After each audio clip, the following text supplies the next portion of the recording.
In this example, we will solve a three-dimensional beam as the one shown in this figure, in which the coordinate system is going to be located here. The beam has a radius r, as you can see, and an angle of phi on the vertical plane and an angle of theta on the horizontal plane.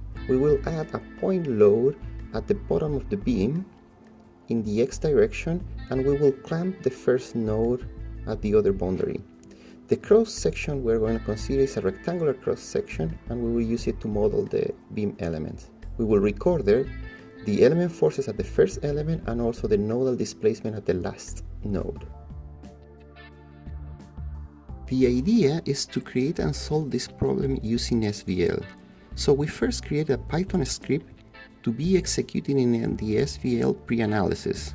I remind you the idea of this step is to generate the JSON input files to be used in the SVL run analysis.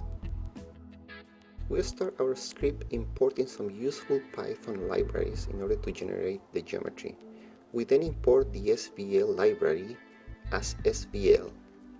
We define some global variables as is shown, like the number of points, the radius of the beam, some angles, and the number of elements. We set up some SVL global variables such as the file name, also the number of partitions we're going to consider, and the dimension of this problem.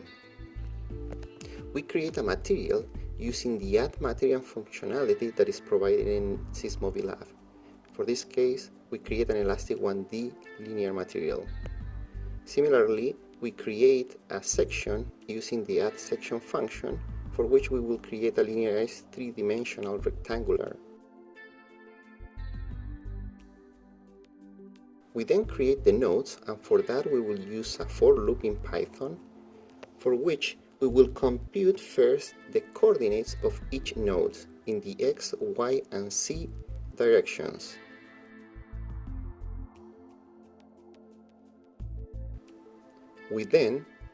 We will use the add node function, for which we will specify the number of degree of freedom, the tag of the node, and also the coordinates. We create the elements using a for loop in a similar fashion.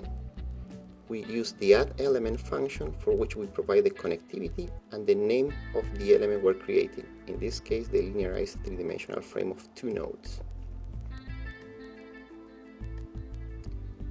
We create a load by first creating a function. In this case, we create a constant function with magnitude 1 and direction -1. Note that the direction has 6 components, since the node has 6 degrees of freedoms. We then create a load using the add load functions. We create a combination in order to be applied to a simulation that we will define later. In order to save some responses, we will create a few recorders, and for that we will use the add recorder functions, in which we will provide, like, we need a node recorder, and the solution is going to be stored in the displacement.out file.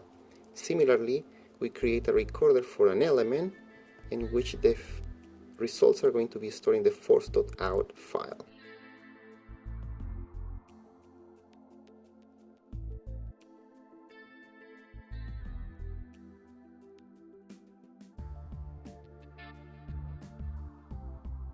We finally create a simulation by adding a few features. We first create an analysis, for which we use the add analysis function. We also might need to define an algorithm in order to solve the linear system. We need to add an integrator in order to evolve the response in time, and we will need to add a solver in order to solve the linear system. So we add the simulation using the add simulation function.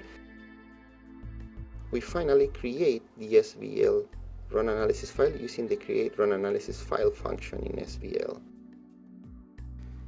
In order to execute this Python script we have created, we need to export the path where Seismo-VLAB pre-analysis is located. We do this by using the Python path keyword, and we provide with the address where this folder is. We then hit enter. In order to run the script, we can now use Python 3, and we provide with the address where our script is located. When we hit enter, the pre-analysis will be executed.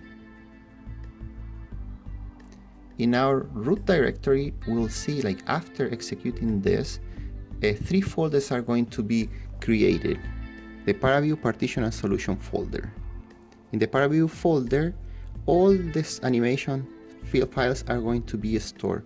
In the partition folder, we will see, like, the JSON file has been created. And in the solution folder, we will find all the files that are going to be created when we use the recorders.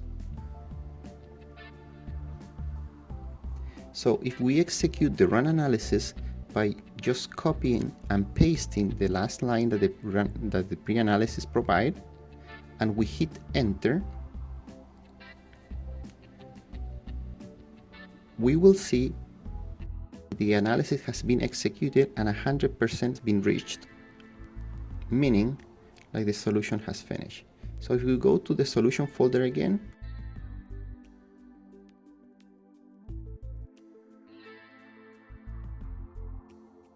the first 2 lines are global information of the recorder. These are the number of recorded nodes, the number of recorded columns, the total number of degree of freedom, the number of time steps that we recorded,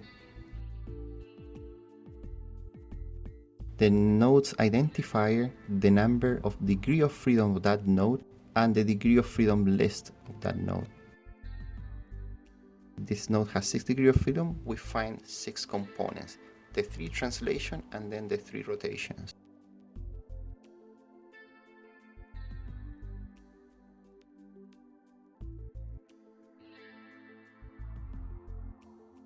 Number of recorded elements, number of total degree of freedom, and number of time steps. The element identifier, elements, number of degree of freedom, and the degree of freedom lists. Then we have the response of the degree of freedom. So note that for a 3-dimensional beam, we have 12 degrees of freedom. Therefore, the first 6 components correspond to the forces in the first node, and the other 6 components correspond to the force in the last node.